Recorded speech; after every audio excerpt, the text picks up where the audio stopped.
Insane.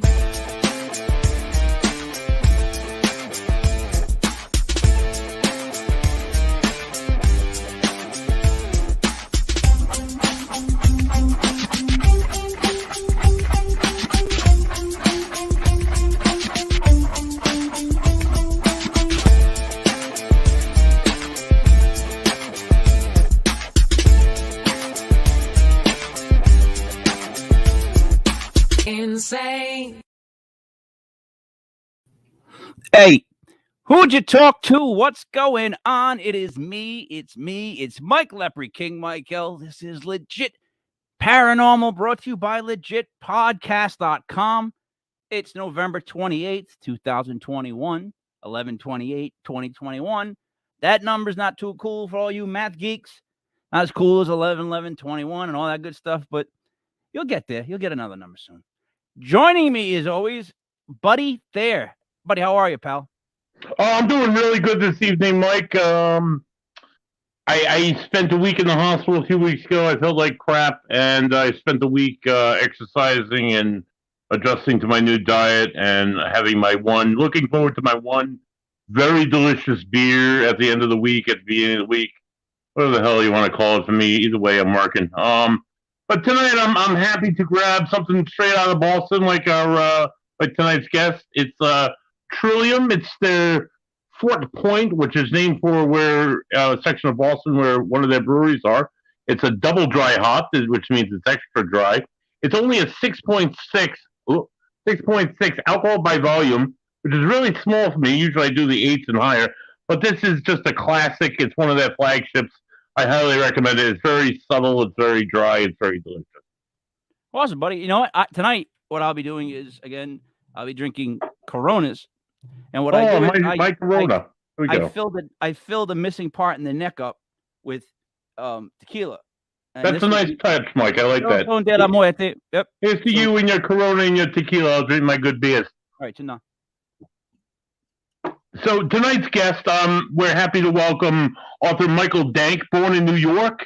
From a young age, he wanted to be a writer. He came from two generations of family of writers for CBS News.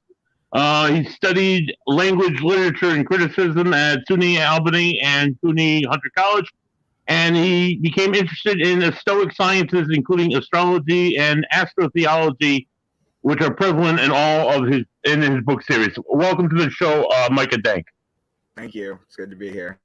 What's going on, Micah? Nothing much, man. How's it going? That was a bad day of football. Good day of football, bad day of football for me. You know, that kind of day. But I just moved recently, so that's been a bitch. That's always a bitch. So I what I like to do is I always like to YouTube somebody and see their former interviews, just to get an idea of what they talk about, where they go at stuff. You got a lot. You got a lot that you do talk about. But I guess what we got going on now is is it a 6-book series? Yeah, I'm actually finishing up the 7th one as we speak. Okay. Wow. So, and it touches on all different topics, but there's a big connection between astrology, the Bible, I guess, right? Yes. Am I somewhat correct? Yeah, that's basically it. Yeah. What is astrotheology? I'm sorry, I saw that in your bio, and I'm just curious. Is that religion in the stars? What is that? Yeah, that's basically what it is. It's mythology. So basically, It's the mythology of the zodiac. So whereas the Greeks and the Romans, they had their gods, the Sumerians, the Babylonians, they had their gods. We have our gods too. But it's no different than just the star constellations. That's all they're really talking about. Okay. All right. So with that, I guess we get into the fact that so when we speak of this format, it's going to be Jesus, and he's going to be the one. It's going to go back to him. Whereas in other religions, it's someone else that's in the form of Jesus, kind of like it's the idea. The idea is that Jesus, it's all sun worship, as it's always been. It's always been sun worship. It's always been solar worship. And the idea is that Jesus is the son of God, the sun in the sky, not the son of God, as in the child of God. So they might be referring to the actual son and talking to Jesus. Okay. All right. I'm with that. See, I don't know what I believe anymore. You know what I mean? I jump all over the place with stuff because we started the show about a year ago. I've been learning so much, and there's just some things that click with me, some things I don't understand. So, all right, we start with the zodiac signs.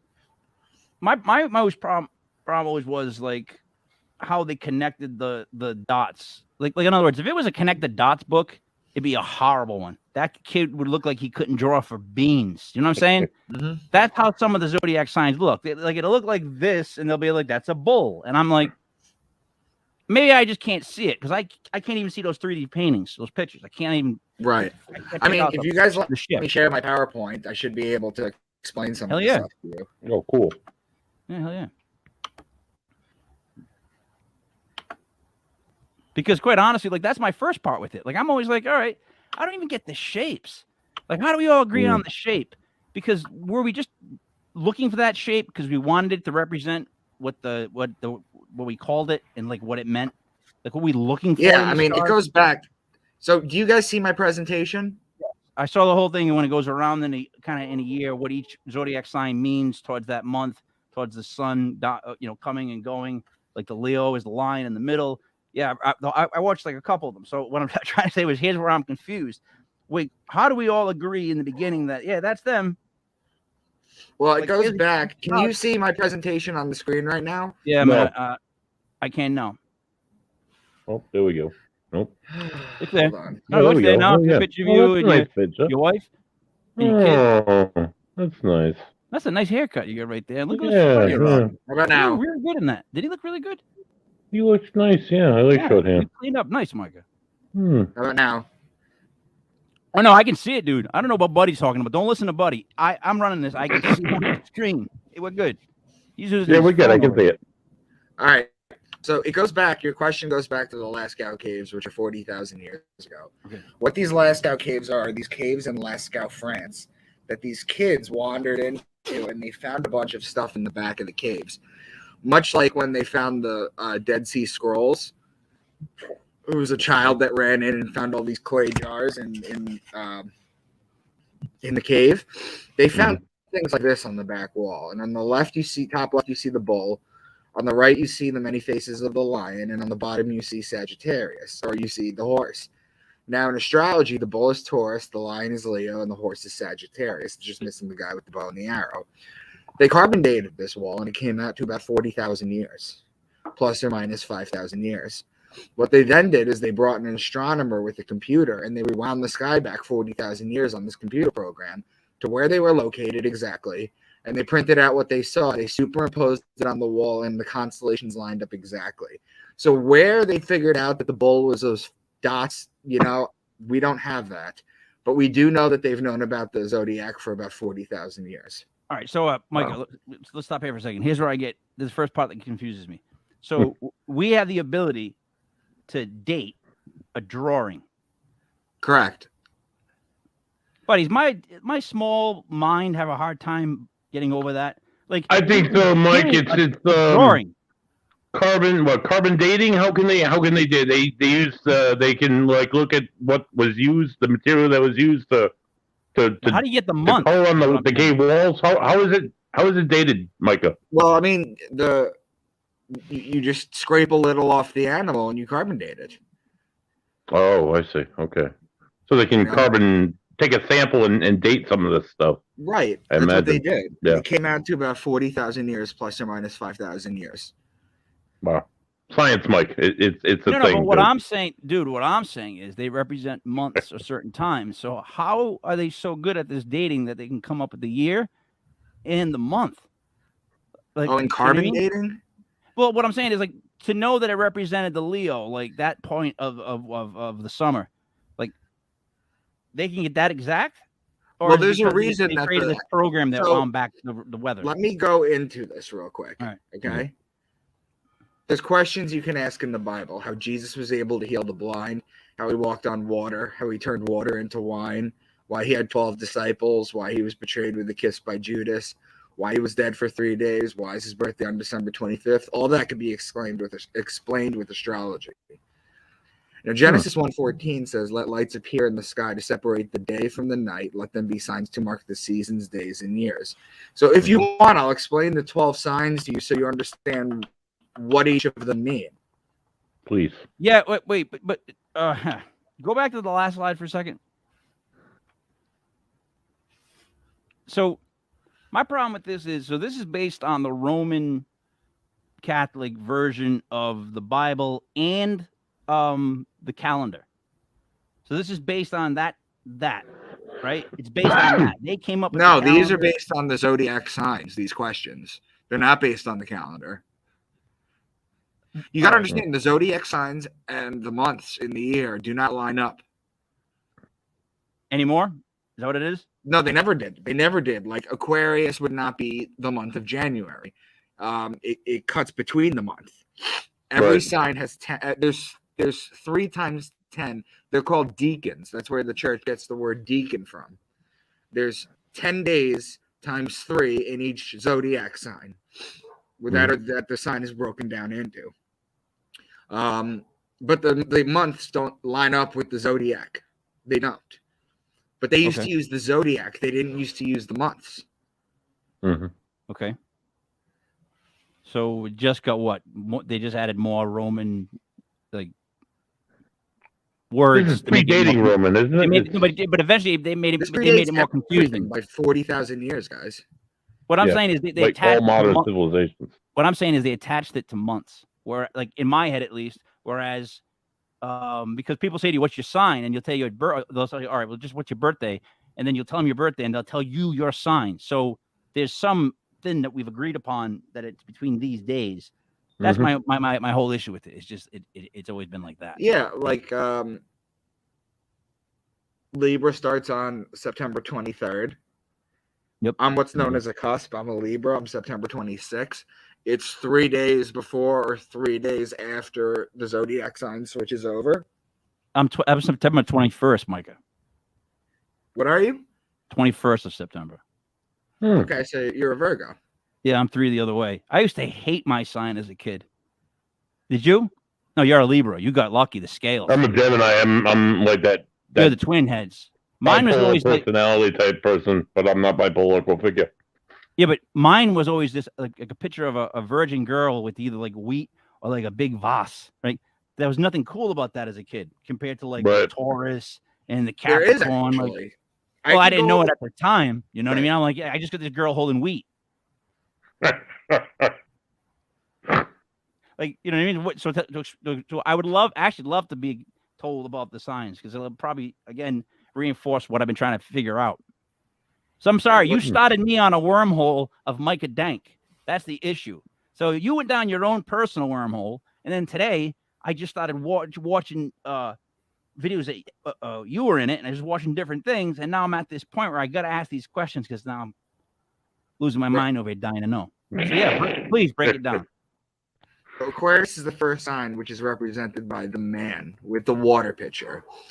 It goes back to the story of Zeus with Aquarius. So Aquarius goes back to the Greeks. Zeus saw a 14-year-old boy on earth that he wanted in heaven. His father wouldn't let him bring him up. So what happened was Zeus ended up making a deal with the father. He gave him land, animals. He just basically made him very rich, and he allowed the boy to go up to heaven. When the boy was in heaven, he was feeding the gods from that water pitcher a drink called ambrosia, which is the nectar of the gods. It's what they used to drink.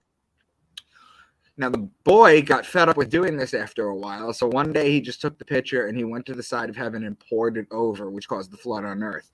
That's where the Greeks get their flood story from. And then in a moment of, I guess, calamity or just aggravation, Zeus was going to punish the boy, but then realized that he kind of brought him up to heaven against his will, this and that. So instead, he kind of immortalized him by making him the constellation of Aquarius, which is the man pouring the water out. So whenever you hear the words son of man, baptism, because this is how you baptize someone, water pitcher, fountain, stream, river, pond, lake, they're talking about Aquarius. Pisces is the sign of the 2 fish in the water. So all the water examples that I previously gave you apply to Pisces too. So the first 2 that I talk about are water signs. Then Aries is the ram. And in Aries, you have March 21st, which is the spring equinox. It's a 12-hour day, 12-hour night. It's also the Passover, or the passing over of the sun over the equator. See, in Judaism, the Passover is when God passes over Egypt, and anyone that doesn't have the lamb or the ram's blood, Aries, the ram, blood spread on their doorpost, they kill the firstborn son. In Christianity, the passing over is changed, and it's called the resurrection of God's Son. So whenever you hear ram, lamb, shepherd, ram's horn, you're talking about Aries. One question, Micah. The one before Aries. What's the sign right before Aries? Pisces.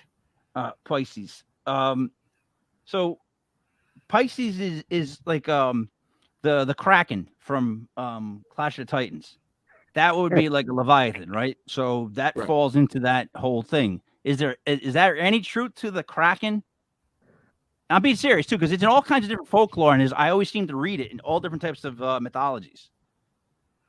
Yeah, so it's all astrotheology. It's all astrology. Okay. There are things you could talk about that don't exist, which I'll get into later in the presentation if I make it to the end of it. But yeah, no, this is mostly astrology, and you'll see why. All right, go. So Taurus is the bull, and when you look at the sky and you see Taurus during the season, so you wondered about the bull. You'd see those dots in the sky, you'd know it was the bull. When you see the bull in the sky, you have to, as above, so below, put the plow on the bull on Earth so that you can plant the seeds, so you can harvest in Virgo and Libra. Okay, now we have machines that do that now, but back in the day, they used to need a bull to pull the plow. Plow. Okay, so whenever you hear bull, ox, calf, cow being a female bull, they're talking about Taurus. So when those stars were in the sky, it meant it was time for them to do the bull work, like to get out there and do the work. Yeah, when you see the bull in the sky, that means you have to put the plow on the bull. There, perfect. Thank you. All right. Then Gemini is the twins. It's the story of Castor and Pollux Troy, whose sister was Helen of Troy. It's the story of Achilles. So whenever you hear twins or brothers, you're talking about Gemini. All right, wait. But isn't Achilles non-Bible? Okay, but so was Aquarius. Aquarius went back to the Greeks. So we're jumping all over the place, grabbing. All right. Next, I'm with you. The Cancer is the crab, and it's a sideways moving creature. So what the sun does is, starting on December 25th, it rises a degree. The next day, it rises another degree. And then the next day, another degree. And it keeps rising a degree a day. The days get longer, the nights get shorter, it gets warmer and warmer. When it hits June 21st, just like the crab that walks sideways, it stays there for 3 days. It stays there on June 21st. That's the summer solstice. It's the longest day, the shortest night of the year. Then for 3 days, it stays at that same degree. So it technically walks sideways in the sky. It's a metaphor. Then on June 25th, it drops a degree. And then the next day, it drops a degree. And it keeps dropping a degree until it hits December 21st. When it hits December 21st, that's known as the Day of Death. That's the winter solstice. That's the longest night of the year, the shortest day. The sun doesn't rise above the horizon that day. So the ancients used to look at it and say the sun died. And then what happened is, just like it walked 3 days in June, it walks 3 days in December, like the crab. So they used to say God's son was dead for 3 days. 3 days. And then it comes back to life on December 25th, which is why all the ancient gods were born on December 25th. Wow. All right. Then Leo is the king, the lion, the king of the jungle. The ruling planet of Leo is actually the sun. So whenever you're talking about the lion, or you're talking about the sun on earth, or the kingdom of heaven on earth, it's a metaphor for the sun being in Leo, its rightful home. So whenever you hear lion, lioness, cub, they're talking about Leo. Then Virgo, this is your sign, is the woman holding the wheat stalk. So remember before when we said that you plant in Taurus? Well, the reason it's a virgin with a wheat stalk is because the virgins would go out in Virgo, cultivate the wheat in order to make the bread for the year. You got to think these are ancient people, okay? So whenever you hear virgin, woman, wheat, grain, seed, barley, corn, grainy things of that nature, they're talking about Virgo because that's when it's harvested. Then Libra is the scales of justice. It's the justice, it's the balance one. The reason it's the justice is because it judges God's sun as it passes over the fall equinox, okay? Now, the sun passes over the spring equinox, and it's celebrated.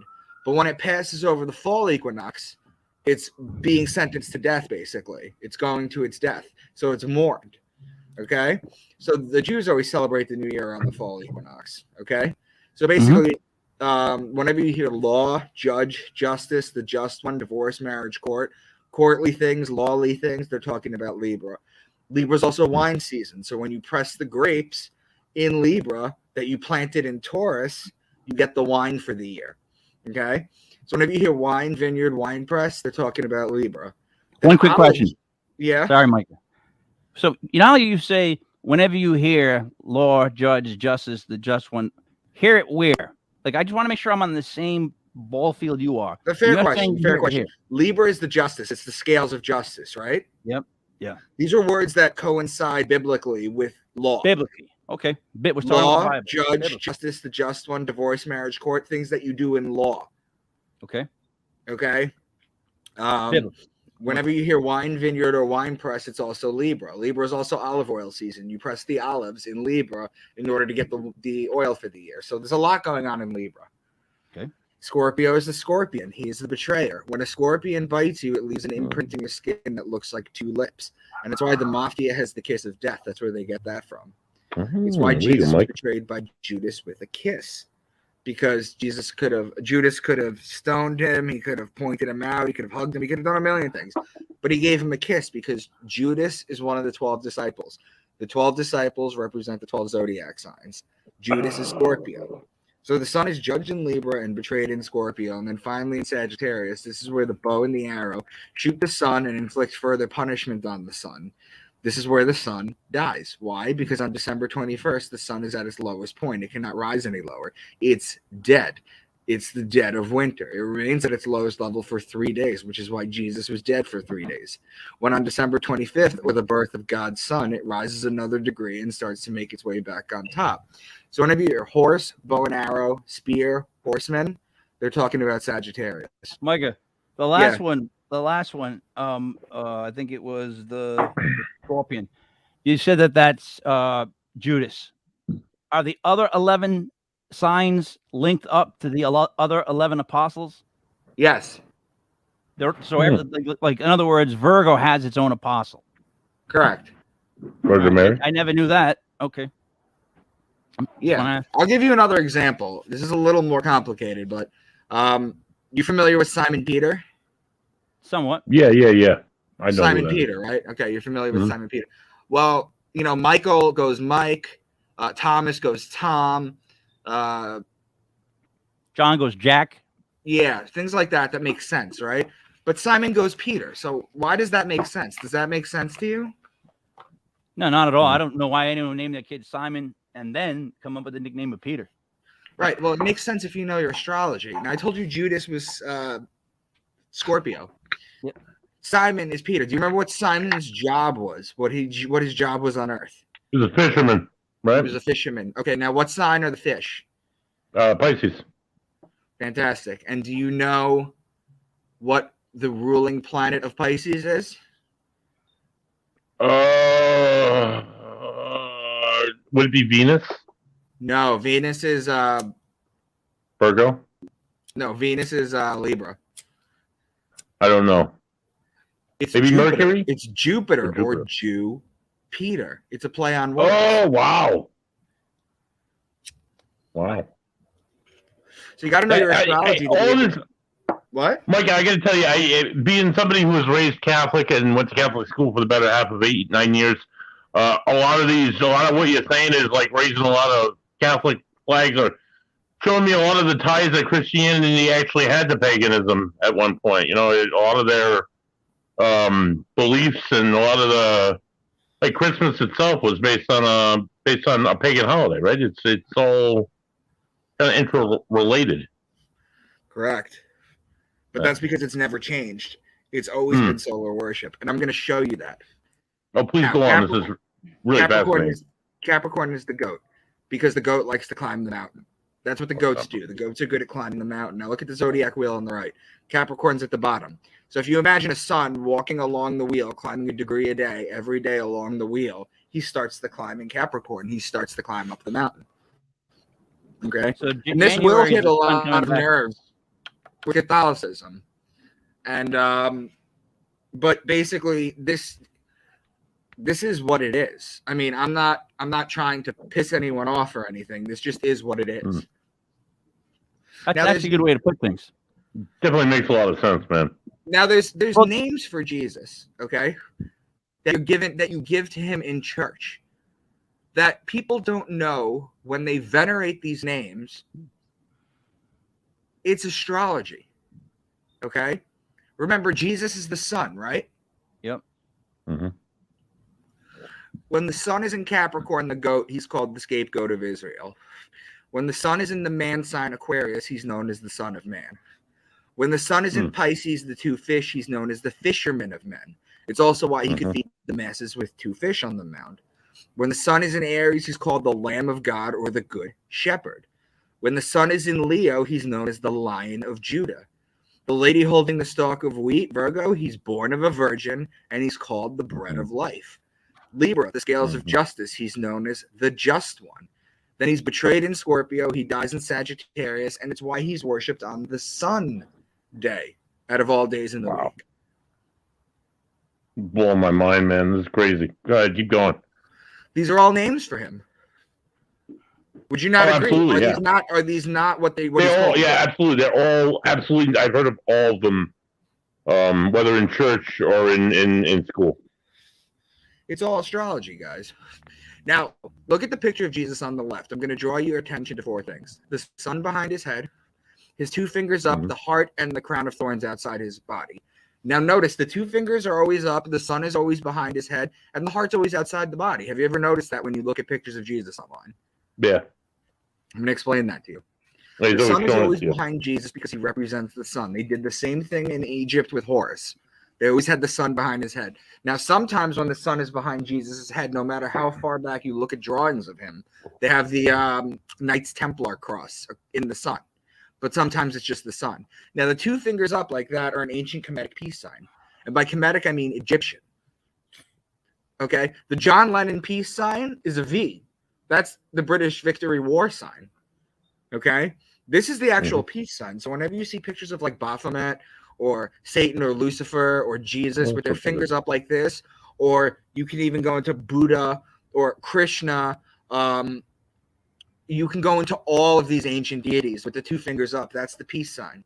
Now, the white Jesus picture, his face, that white face, is actually a guy named Caesar Borgia, who is the bastard son of Rodrigo Borgia of the Illuminati Borgia family, Pope Alexander VI. Now, before then, there was no picture of Jesus, and it was decided his face would be the picture of.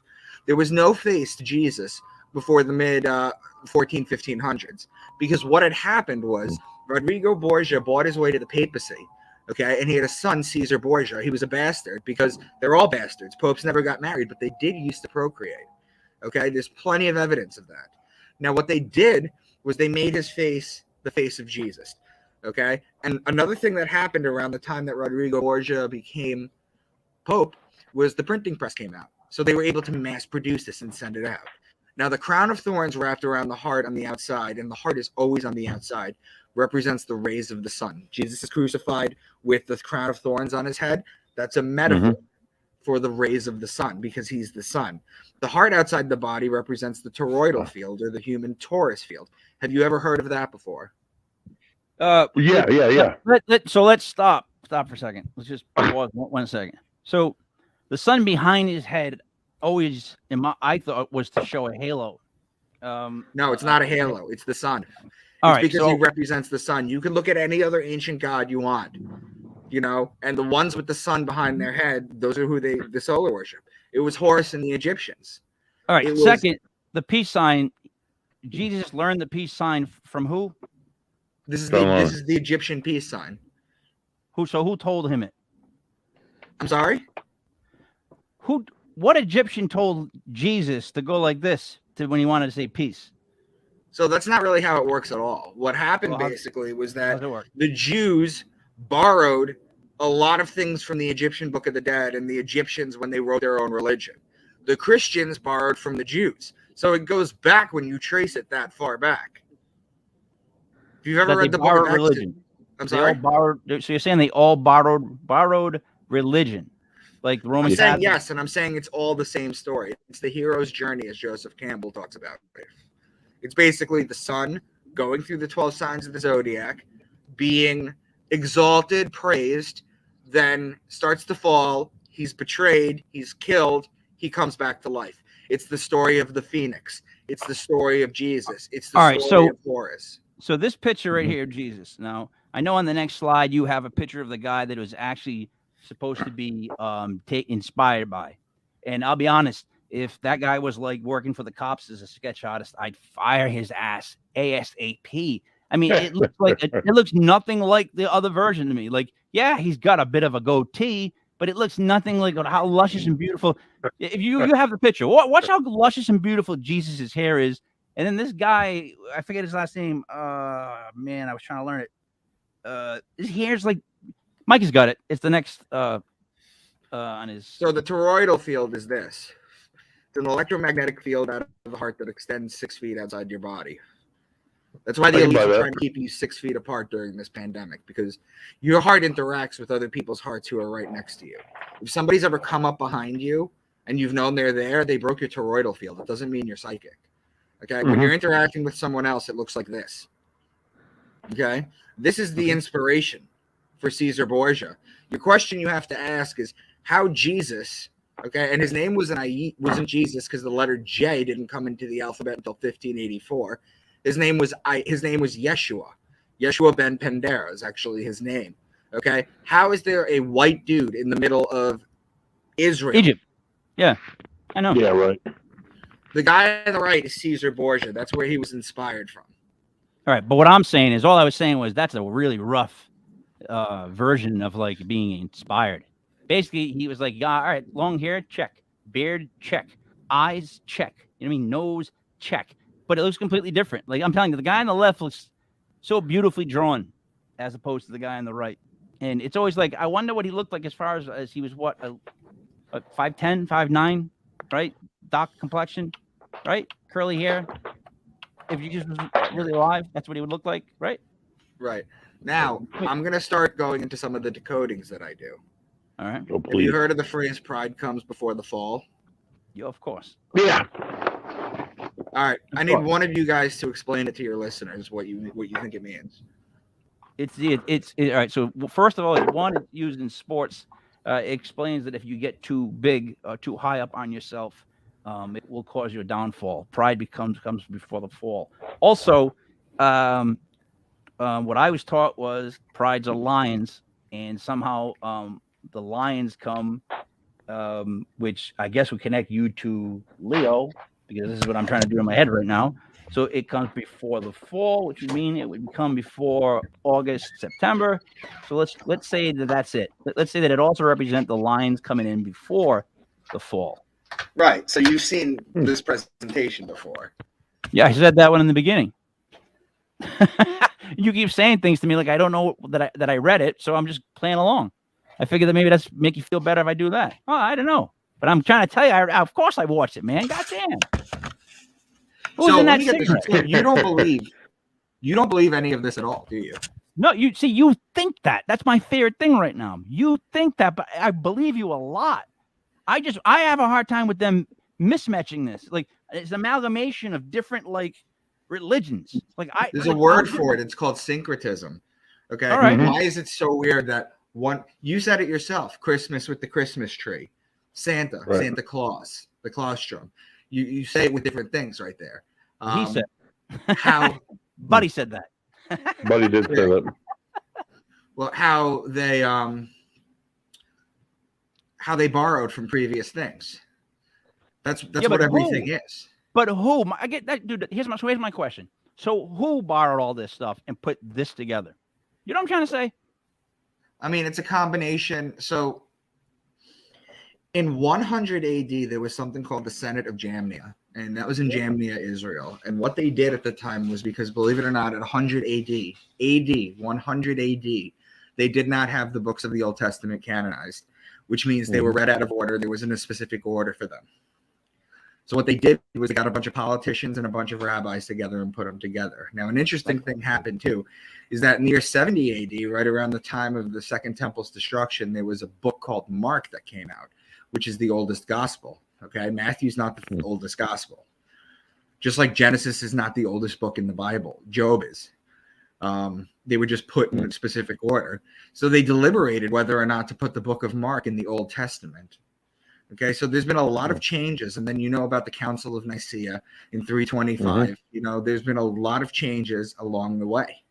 I can't tell you who wrote the Bible. I can't tell you who did this. I can only tell you where it came from and what it means. What I'm saying is, so the months of the year, that's agreed upon by like the Roman Catholic Church, because like somebody who grew up in Africa his whole life has no idea what January means. Has no idea what like September is. Do you know what I'm just trying to say? So actually, that's not entirely true, because somewhat true though. The Ethiopians, okay, they have our calendar too. It's just different. They have 13 months of 30 days, 12 months of 30 days, and 1 month of 5 days, and their new year starts on September 11th. So everyone starts using it, but you'll find that the zodiac is what really ties everything together, whereas the calendars change over time through the Mayans, through the Egyptians, through whatever you want to talk about, the Dagons. But basically, it all ties back to the zodiac, which all remains the same. All right. So, does the zodiac exactly match again? So, how do we know exactly when it does start? Because, like I said, someone tells you your birthday, they tell you that it's this. Is it every single year at the same time? Right? It's the zodiac. The year of the zodiac starts in the middle of Aries on March 21st. That's the day that the sun passes over the equator. Okay, that's Aries. Aries starts the zodiac year. Pisces ends it. Why is that? Why didn't they just stick with the regular thing? So the only reason that January 1st or December 31st at midnight is known as the new year is it's astrology, but it has nothing to do with the zodiac.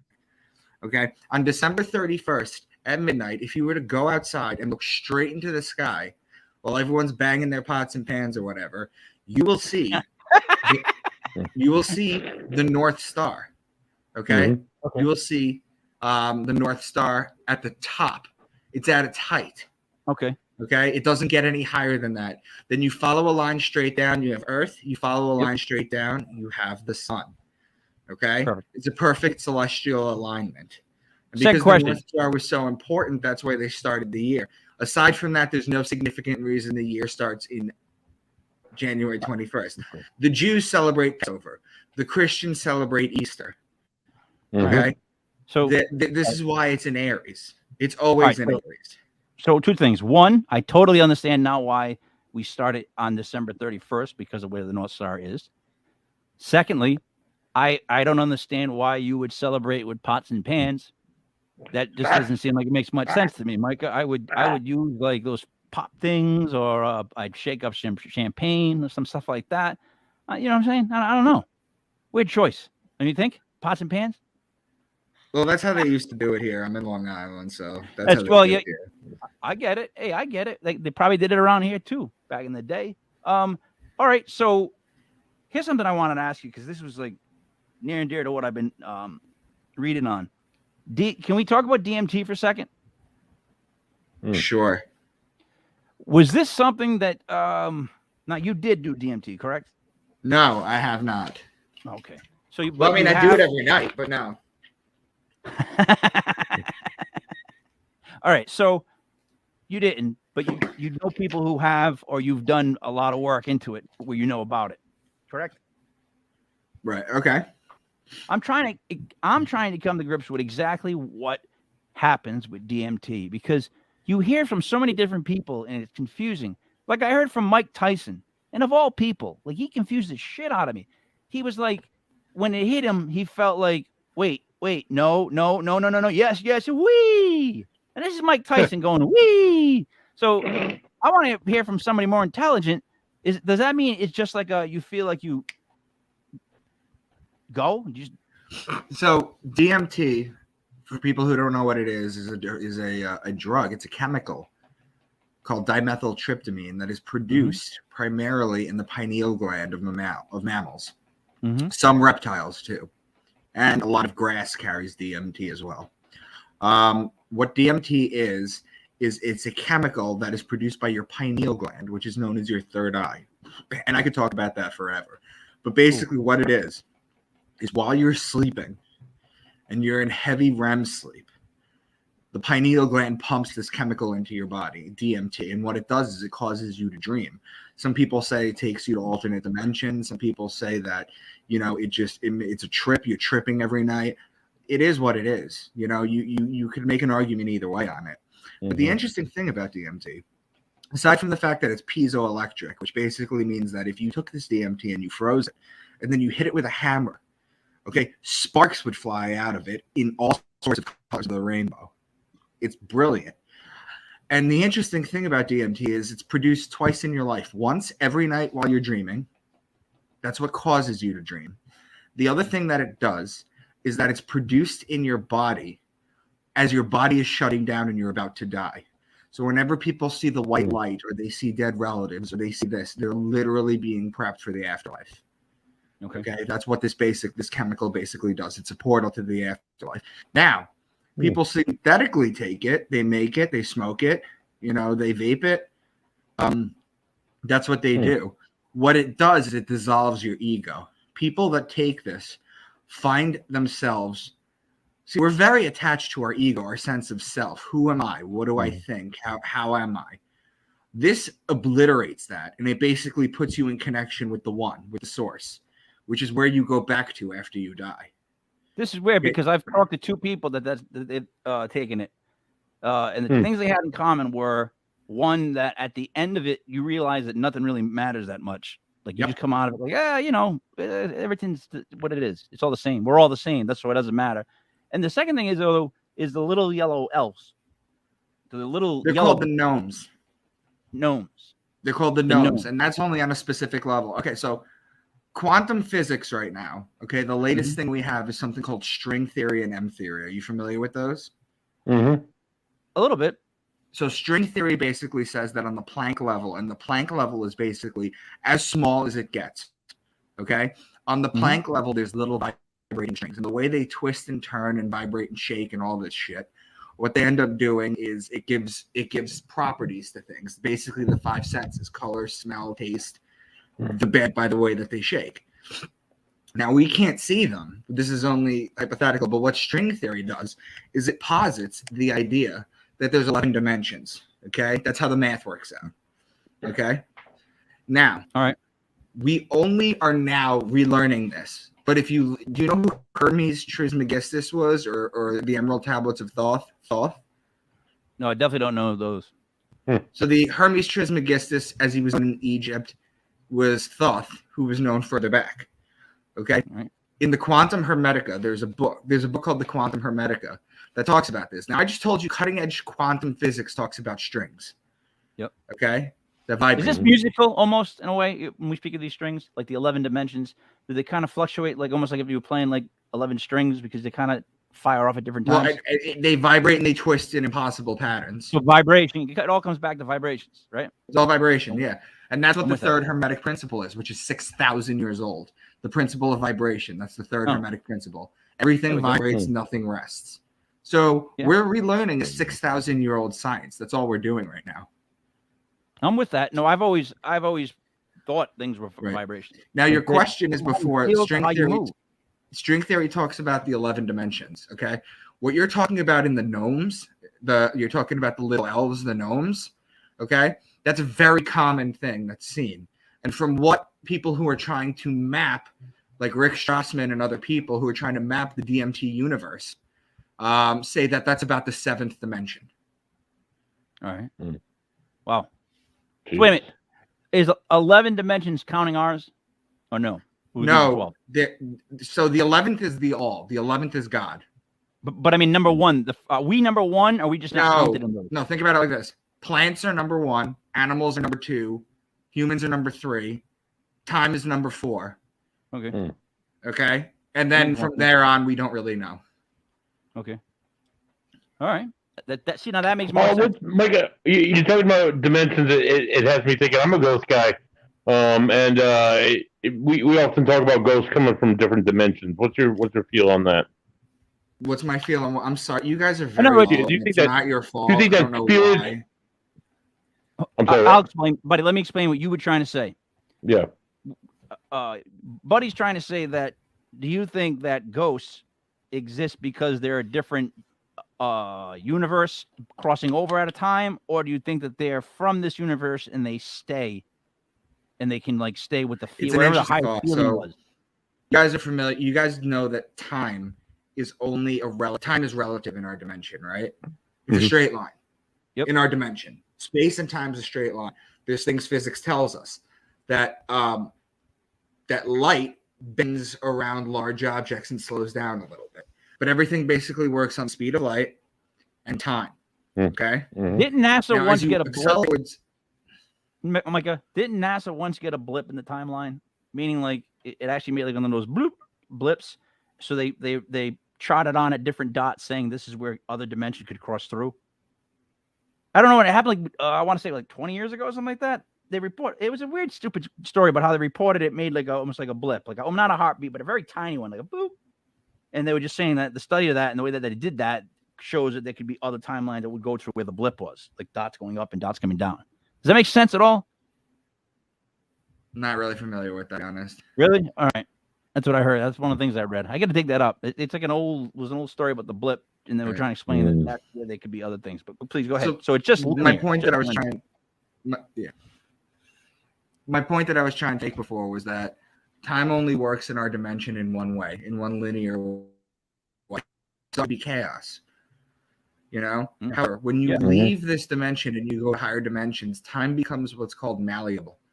Okay? It becomes more rubbery. Okay? You can see to the past, you can see into future. Okay? By everything encountered, physics would tell us, or quantum physics would tell us, that if you believe in reincarnation, your next life could be 100 or 200 years from now, or because time is malleable, you could have been born to medieval Europe 1,500 years ago or 500 years ago. That could be your next life. Now, see, this makes me sound like I don't believe it, which I do. But then people would say, well, I mean, like, how do you know, like, how do you know when you're gonna go? Like, how do you know that this happens on this level? Like, who's got the evidence to back up the fact that happens on that level? We could see evidence of it. We could see that time slows down when it goes around large objects. Okay. There were two twins that work at NASA. One of them went to the space. One stayed on Earth. They synchronized their watches. When the guy from space came down, he was visibly, very shortly, younger than the guy who was here. I remember that. You remember that. So, all right, but so then that's saying so that the next level is outside of the Earth? Going out? Right. This is just a realm for souls to grow. Okay. I'm trying to put it on a map to it. You know what I mean? I'm trying to get it so that there's a lot of people trying to figure out where it all lays, you know? So the DMT, do you think that it was a positive for most of the people that took it that you know of, or are there ever been any negative times? It only lasts quick, right? Yes, but there's ways that they extend it right now. They have what's called the DMT drip that they started doing studies with. Have you heard of this? No, but hey now. No. They hook you up to an IV, and they slowly drip DMT, so it keeps you under. Wow. And they're using it to monitor the other realms. Wow. Imagine that. You've heard of shared dreaming. That's fucking deep, man. Where multiple people the same dream. Multiple dreaming. No, we're all tapping into the same records, the same Akashic records, basically, same everything. Okay, so it's very similar that people would have similar DMT dreams. But what happens with DMT? So what happens with DMT is what happens to Buddhist monks that spend their life trying to dissolve their ego. Okay, Buddhist monks try to spend their life dissolving their ego. And they meditate, having no thought. Then sometimes they get a spark that shows them creation. Okay. And it's so profound, it changes their life, even from where they are in a maturity sense. Whereas people here don't have the kind of time with their everyday thing to do that. So they take DMT and cheat. Mm-hmm. So you think people that take DMT are cheating? Yeah, a little bit. Cheating what, though? I mean, it's definitely the idea of meditating for 30 years and really activating all your chakras and doing all that stuff. Sure. Do you think that's cheating? If a guy takes a drug compared to a guy who sits outside for 30 years? I'm being honest. That's cheating? Yeah. It's like taking Isn't that- steroids, isn't that Mike. It's like taking steroids in sports. All right, but I that's don't not think it's called bad. progress. You're getting me wrong. I don't think that.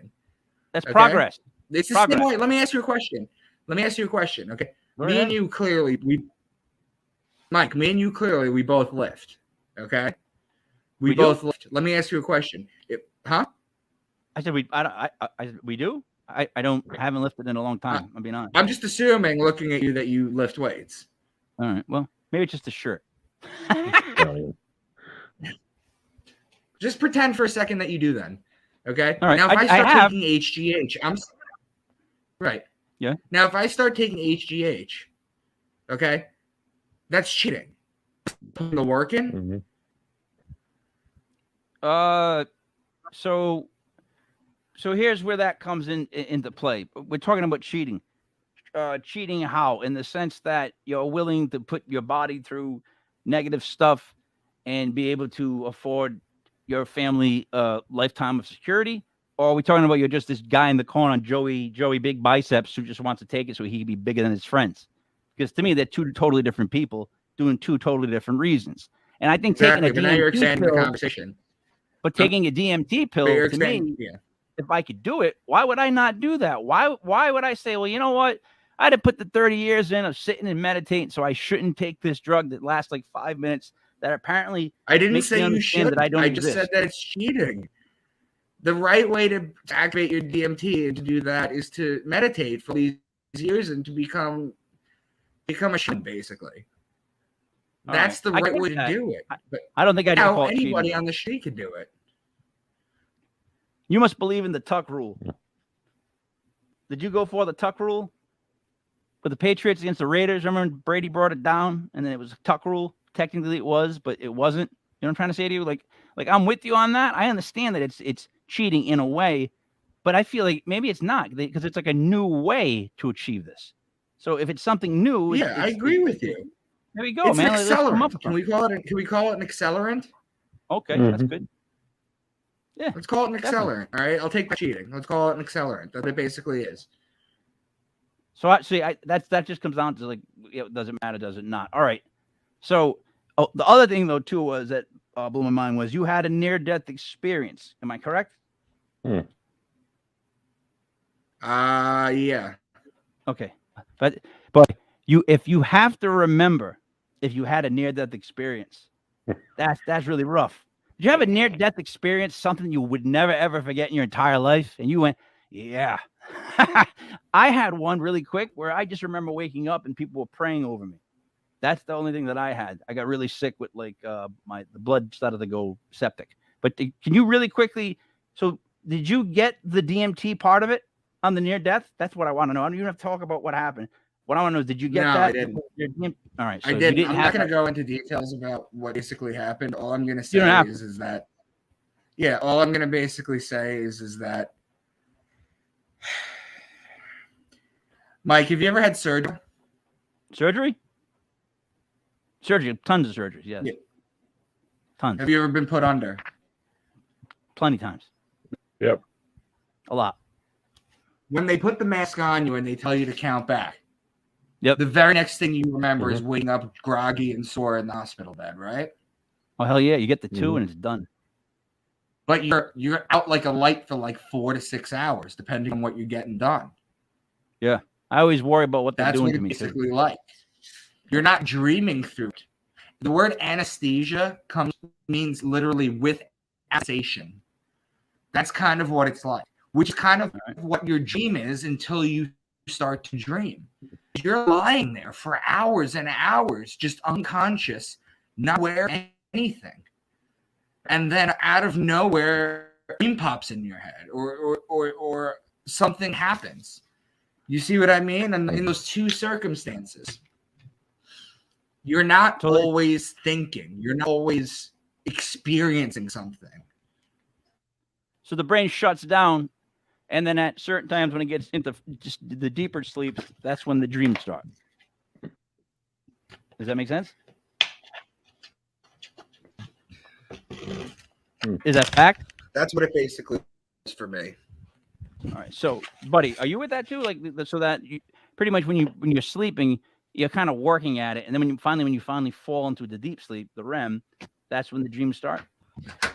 Yeah, I've had limited dreams throughout my life because of sleep apnea, but I have had some dreams like I believe that could be spiritual. Like those who were already passed on came to me in a dream and were clear, and I could hear their voice, and I can remember it in detail to this day. It's something about just something about that where a spirit can like talk to you via dreams. I think it's I think there's a whole lot more to it than we're actually. Do dreams happen often in the morning, Micah, or is that just because it seems like that's when you wake up? But The dreams, is that more of a so they used to say that an average DMT dream is 30 seconds, even though it feels like days or weeks. Remember the movie Inception? Yes. Yes. Did you see Inception? Yes. Yes. Yes, I did. Inception did a fantastic take on levels of consciousness and fluctuates. They used to say that dreams were like 30 seconds long. Up. Most dreams, I don't think they happen right before the specifically. Like if you're the kind of person that gets up a couple times to pee in the middle of the night or whatever, then you're gonna have a couple of dreams. Because some people sleep throughout the night and then they'll have their dream at the end of the night. Some people get up 4 or 5 times in the middle of the night. You know what I mean? Yeah, I'm just trying to attach them to when I really fall asleep. I'm just trying to figure that whole out thing with the way my mind works. Other questions. So let me ask you this: Did you ever do music? Because I heard that you were considering acting for a while, and then I was an actor. And I model, or an Abercrombie model for store model for a couple of years in high school and college, and then I. That's weird. Buddy was a model too for a long time. Right, buddy? Right. Brute by Fabergé. It's his silhouette. That's really what it is. He turns sideways, you'd see it. Then you'd be like, Micah, wow, you're right. See right there. Look, that's handsome. That's what handsome is. So yeah, you think I'm coming at you. I'm just an Italian from the Northeast. This is how we talk. Like, it really is. We just ask questions because that's what we do. So I watch stuff of you and I got questions. So I ask you questions and you're like, why is this guy asking me questions so much? Well, no, I'm not saying why you asking. I've been studying and I've been studying and noting things for 8 years now. I started this in 2013 in Boston when I moved there. I moved back to Long Island. I started doing this stuff. I teach this stuff now. So it's not me saying, why is this guy asking questions? It's me annoyed with myself thinking that I'm not explaining it well enough. Because you understand what I was trying to do with the presentation is I'm trying to explain 8 years worth of knowledge in an hour and 15 minute presentation to give someone the basics of what I do. All right. So hear me out. Here's what I like to do. I overly pretend that I'm stupid in the hopes that people will assume this and will explain stuff to me like I am stupid. Now, the reason I do that is, one, because I want everybody to understand what's actually going on, because a lot of times people just start talking and no one understands us, and what good is a show like that? And two, quite honestly, I get a kick out of it. And for like the first 15 minutes, you pretty much treated me like I was dead stupid, and I was just complying with it. Like I'm just going, I think like you're so up here, which is a good thing, it's a positive, that you like have a hard time relating with the dumb. Do you get aggravated by the dumb people a lot? Because I'm a sports guy, I know them really well, so that's why I guess I deal with them so well. I'm good at being one when I have to. Like you just have a hard time with dumb people. Can we say that's a fact? No, it's not that. It's just that I'm used to talking to people who know a teeny bit of what I do, or a little of what it is. I don't want to come off as an asshole because I'm really not. You know, if anything, it was me just, I guess, because I have a long presentation. We only have an hour, and it usually runs me over 15 minutes afterwards.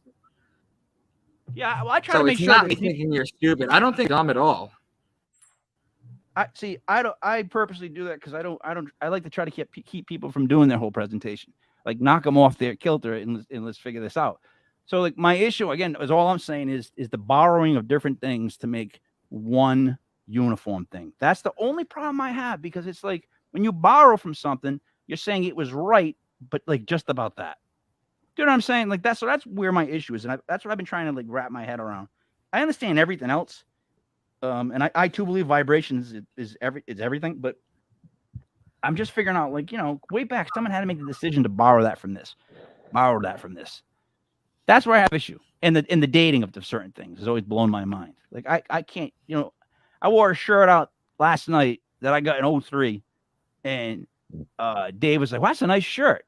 And it's like, you can't tell that this shirt was back from the douchebag days, like when the shirt was like Ed Hardy or something stupid like that. You know what I mean? Like, come on.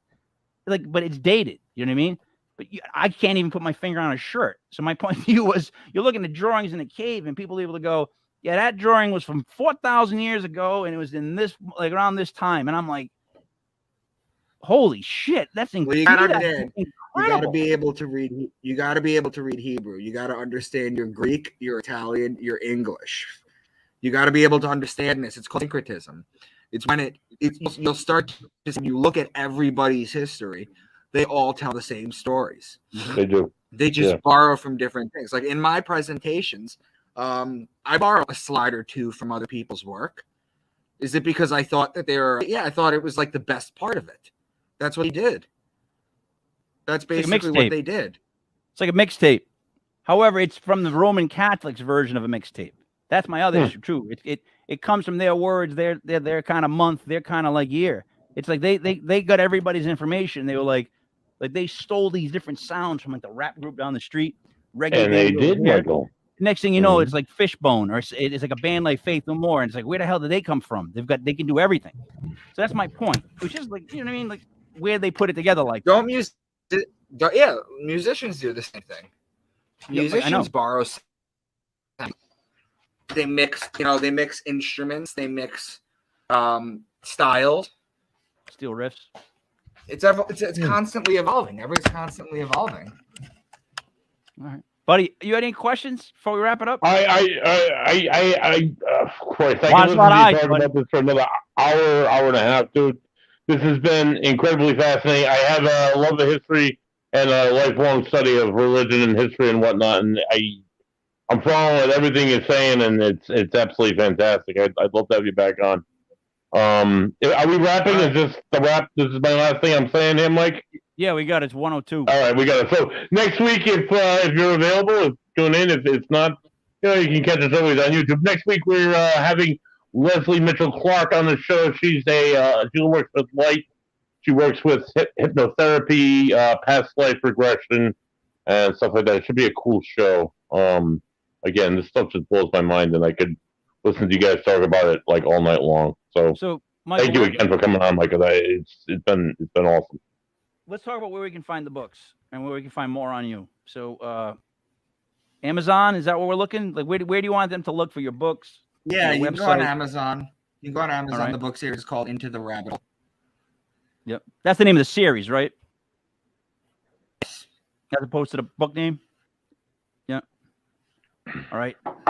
You're breaking up. And then what YouTube channel? Is there a website you have that you want to?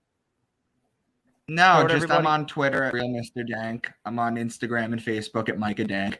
Just reach out to me. I'll send some of my best work for a bunch of old works that I've done. With this astrology, astrotheology, I've done like all the books of the Bible, the Code of Hammurabi, the Enuma Elish, the Quran, the Code of Hammurabi, all tie back to the sun. See, where we're from, like, and you're kind of in the area, but where we're from in the Northeast, we have a hard time just believing things. So we always want to like ask more questions than we should. It's just like a natural reaction, especially with me. It's always like, I have to be almost proven wrong. And then I'm like, okay, but that's the only way that I really truly learn something. So I'm trying to what you talking about was a massive concept. And there's just so many questions that could be asked, you know what I mean, about it.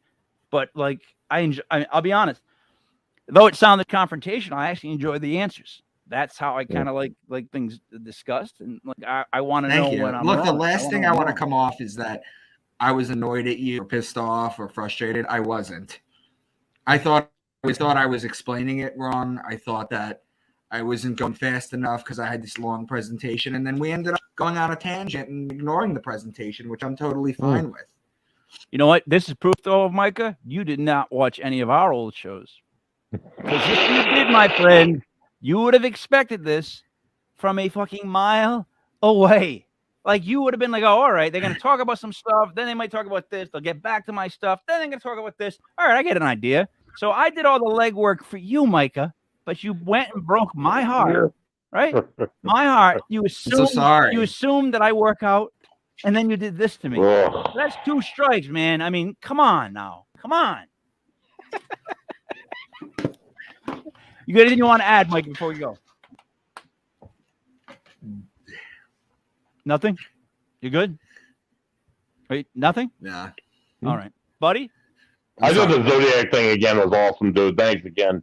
All right, don't get next week, Leslie Mitchell Clark. All right, don't start your dream work. All right. For Micah Dank, I don't know what the hell you put for a name. Buddy there, it's me, Mike Lepre, King Mike Yell. This was a legit paranormal brought to you from LegitPodcast.com. The next show is tomorrow night. We've got fantasy basketball from 8 to 9. And we'll be back next Sunday with another Stop Showing Your Beer episode of Paranormal.